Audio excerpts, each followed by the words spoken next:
Yo, check it out, BoombapArt back again with new video, and in this video we're taking a look at my workflow on the MC101 from Roland and how easy it is to transfer your samples from the computer onto the SD card and back in. So yeah, stick around. Try to be the king, but the ace. Try to be the king, but the ace. Yes, here we have it, the MC101, and I'm gonna show you my workflow, how I import my samples.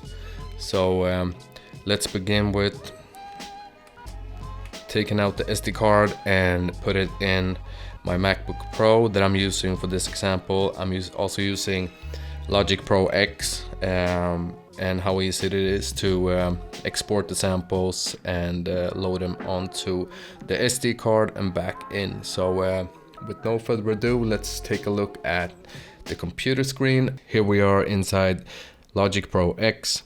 Here's my sample.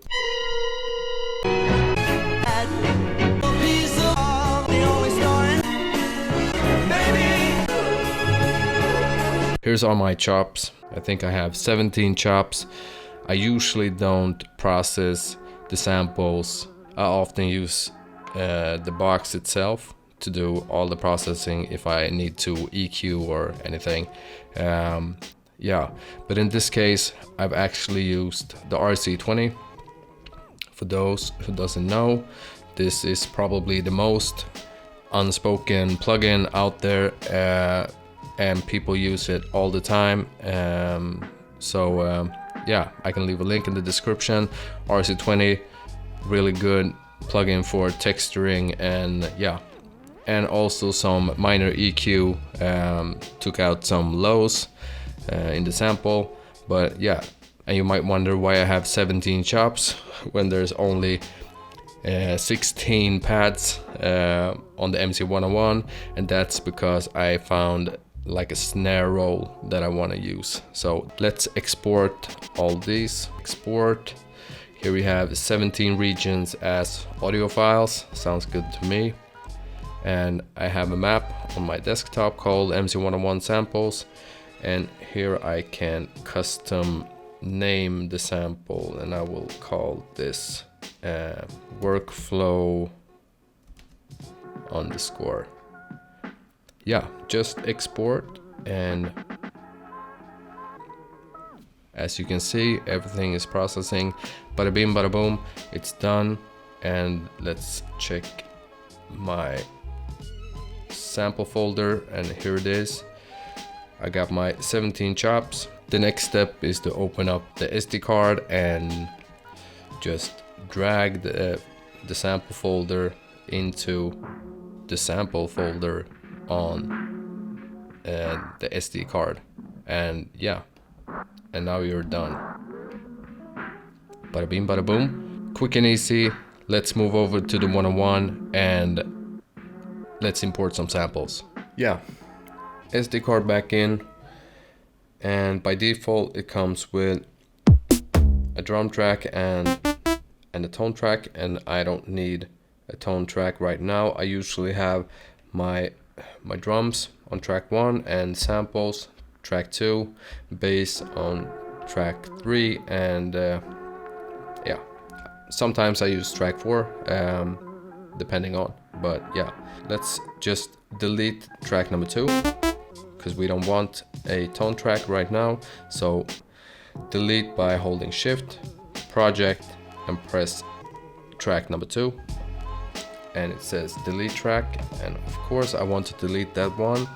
And let's just pick another drum track where we can load our samples into. This is how easy it is to load your samples onto the pads inside this little groove box. So shift, pad 1, and here it says preset, and you just scroll till you find wave file, and here's all my folders on the SD card. So let's check for the MC101 folder. MC101 samples, press the big knob.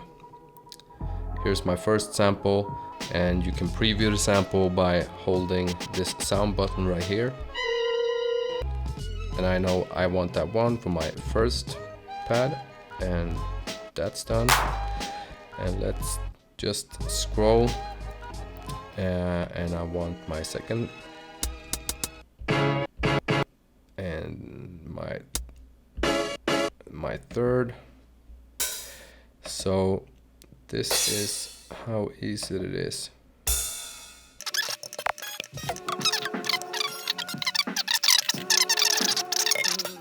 That's how easy it is to load the samples onto the pads.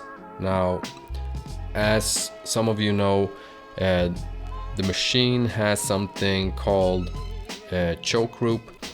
I prefer to do one shots on the MC101 because the pad layout isn't really that optimized to do what I do usually with the MK3, where I'm using ADSR and holding down the pad. So I prefer using one shots, so I need to place all these samples inside a choke group, or in this case on the MC101 it's called a mute group. So how you do that, just hold shift, press sound, and here it says pad 1. I want to put that one in mute group 1, and now just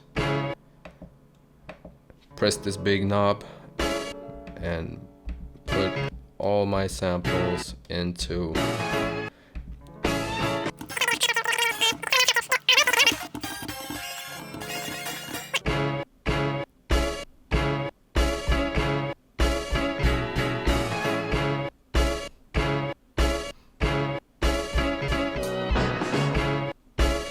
yeah, here you have it, how easy it is to take samples from your computer and load them onto the SD card, into the groove box, and load them onto the pad. So a lot of questions how you load your samples, and that's what I thought could be the first thing to cover.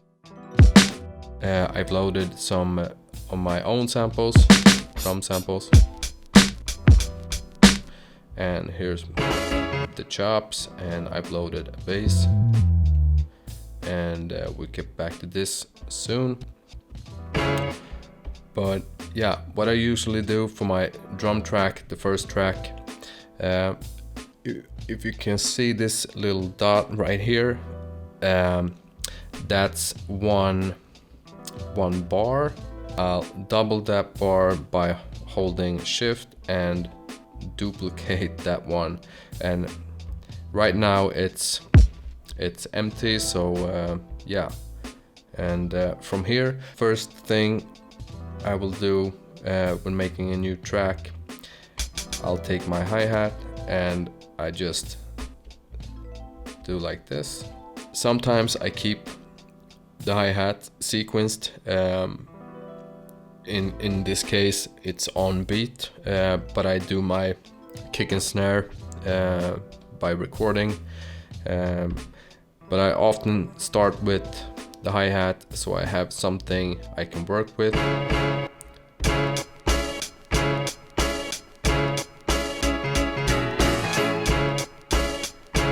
Yeah, something like that. The next thing after I sequenced my hi-hat, I go over to my sample chops, and I usually take the longest sample, like this one or that one, and I tried to see if that one fits, and as you can hear, it does not fit the tempo that I have set to 92. I'm gonna show you how you can pitch the sample and fine-tune and everything. So yeah, by holding shift and go to the pad,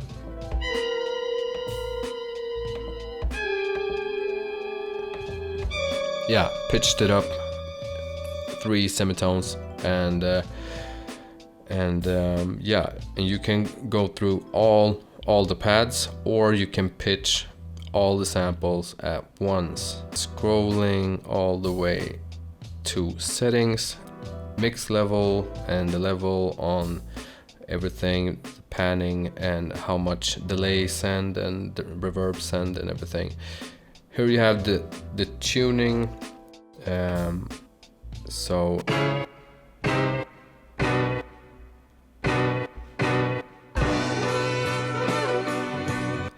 let's try that one.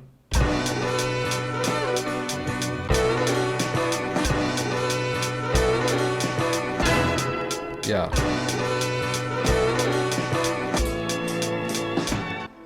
I think that will work, so I will stick with 2, and you can also fine tune if you feel like. Let's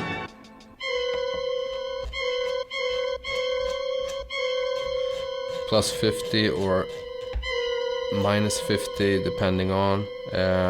That's really handy if the sample, if you need that little extra to make it fit, or if I can't make it fit, I adjust my BPM, and back and forth with the BPM, fine tune. And for the bass line, it's a bit tricky to play the bass on the pads, to be honest, but it's possible. But you can hook up an external MIDI keyboard.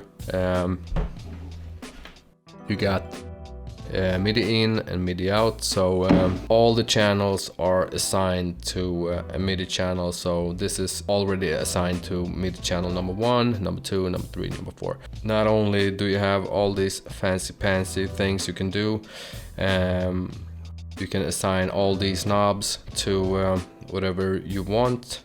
And let's see what I have. My track number 2 is this one, and you can see I have a reverb send set to 62, and we can go on to filter, and I have my delay send, not much, but yeah, and so on and so. You can mess around a lot with these knobs, and also these 2 knobs right here. DJ effects looper, like on the SP404, and this one is the speed. And you also have the cool scatter effects that you can do a lot of cool things with these ones. Let's wrap this up. This is pretty much my workflow on the MC101. Hope this was somewhat helpful. With no further ado, let's make a quick performance jam, and why not bring in the one and only DJ Camo on the The beats bang, still doing my thing. The beats bang, still doing my thing. The beats bang, still doing my thing. This is the daily operation. The beats bang, still doing the beats bang, still doing the beats bang, still doing This is the daily operation. Try to be the king, but the ace. Try to be the king, but the ace. Try to be the king, but the ace is back. And I'm letting you know. The beats bang, still doing my thing. The beats bang, bang,